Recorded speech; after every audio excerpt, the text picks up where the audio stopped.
নমস্কার বন্ধুরা, আশা করি ভালোই আছেন। আজকে আমি বেরিয়ে পড়েছি, ডিব্রুগড় থেকে শিবসাগর টাউন যাব। তো ওই জায়গাটা একটু ঘুরে আসব। তো রাস্তার পাশের পরিবেশটা একটু তুলে ধরলাম, আশা করি ভালো লাগবে। বাসে করে যাচ্ছিলাম, বাসের জানলা দিয়ে যেটুকু পারা যায় দৃশ্য আমি ক্যামেরা ধরে নিয়েছি, আর সেটাই শেয়ার করে দিচ্ছি আপনাদের সামনে। দেখুন, ডিব্রুগড় টাউন টু শিবসাগর। রাস্তার ধারে এরকম অজস্র চায়ের বাগান আছে, সবুজ চায়ের বাগান। সবুজ দেখলেই চোখটা এমনিতেই শান্ত হয়ে যায়। যতই গরম হোক, সবুজ দেখলে যেন ঠান্ডা একটা অনুভূতি হয়। তো এরকম চা বাগানের পাশ দিয়ে আমি চলেছি আস্তে আস্তে। পাশে অনেকগুলো জায়গায় পড়াবে। এর দাঁড়িয়েছে, এটা হচ্ছে সুকাফা বলে।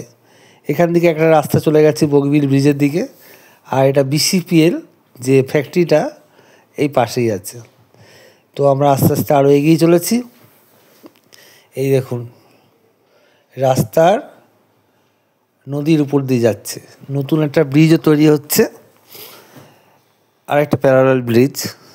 আর নদীতে এখন পুরো বর্ষার জলে ভরে গেছে। যাই হোক, ওই পাশে ট্রেনের লাইনটাও দেখা যাচ্ছে, আর একটা ব্রিজ আছে। বাসে তো পুরো ভিড়। আমি একটা সিটে বসেছিলাম জানলার ধারে দেখে।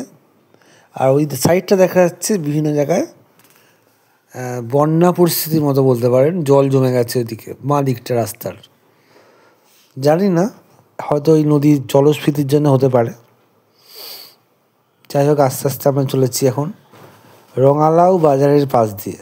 রঙালাউ বাজার মানে এখানে কুমড়ো, প্রচুর পরিমাণে কুমড়ো পাওয়া যায় এই অঞ্চলটা। আর এখান দিয়ে আস্তে আস্তে এগোচ্ছি, ওদিকে বাজার দেখা যাচ্ছে। এখানে প্রতিদিনই এরকম শুধু কুমড়ো নয়, অন্যান্য শাক সবজি বা মাছ মাংস বিক্রি হয়। তো আস্তে আস্তে আমাদের বাস এগিয়ে চলেছে। এটা এটি রোড, জাতীয় সড়ক, আসাম ট্রাঙ্ক রোড বলা হয়। আর রাস্তা ম্যাক্সিমাম জায়গায় নির্মীয়মান, তার জন্য আরও অসুবিধা হচ্ছে। কোনো জায়গায় ধুলো, কোনো জায়গায় কাদা, বা কোনো জায়গায় ভাঙা।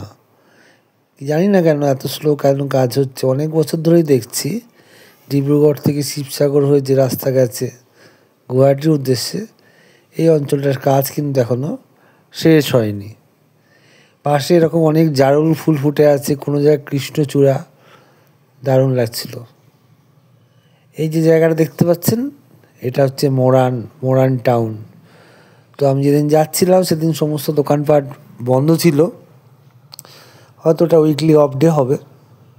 যাই হোক, এখন শিবসাগর যাওয়ার পথে মাঝখানে মোরান পড়লো। মোরানে কিছুক্ষণ বাসটা দাঁড়ায়, অনেক প্যাসেঞ্জার ওঠানামা করে। আপনারা যারা এই রাস্তায় যাতায়াত করেন তারা এই জায়গাটা খুব ভালো করে চিনবেন। আগে মোরান টাউনটা এত বড় ছিল না বা এত লোকালিটি ছিল না। এখন আস্তে আস্তে দোকানপাট বা লোকালিটি, মানুষের সংখ্যা অনেক বেড়েছে। আসামের সমস্ত শহরগুলোই আস্তে আস্তে কলেবরে বৃদ্ধি পেয়েছে, সেরকমই মোরান পার হয়ে আমি আস্তে আস্তে এগিয়ে চলেছি। বিভিন্ন দিকে বিভিন্ন পাশেই দেখতে পাচ্ছি চায়ের বাগান।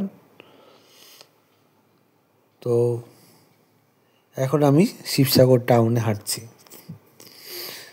শিবসাগর টাউনে শিবডোল বা শিব মন্দির আছে, সেটা আগে অন্যান্য ভিডিও দেখিয়েছিলাম। এটা টাউনের যে মেন রাস্তা, সোজা এসটিসি বাস স্ট্যান্ডের দিকে যাচ্ছে। আমি আস্তে আস্তে ওই দিকেই যাচ্ছি। আশা করি আপনারা যারা এখানে এসেছেন আগে, তারা ব্যাপারটা বুঝতে পারবেন। এটা হচ্ছে এসটিসি বাস স্ট্যান্ড। যে সমস্ত গাড়ি বা বাস শিবসাগর হয়ে যোরহাট যায়, তারা এখানে একটু দাঁড়িয়ে নেয়। আর না হলে শিবসাগর এখান থেকে যে কোনো দিকের বাস আপনি পেয়ে যাবেন। আর টাউনে টোটো, অটো অ্যাভেলেবেল আছে। এই হলো শিবসাগর টাউন। আর এই টাউনের মাঝখানে দূরে শিব মন্দির দেখা যাচ্ছে, বিখ্যাত শিবসাগরের শিবডোল। এটা একটু অনেকটা টাউন থেকে ওপরে আছে, আর তার পাশেই বিশাল বড় পুকুর আছে।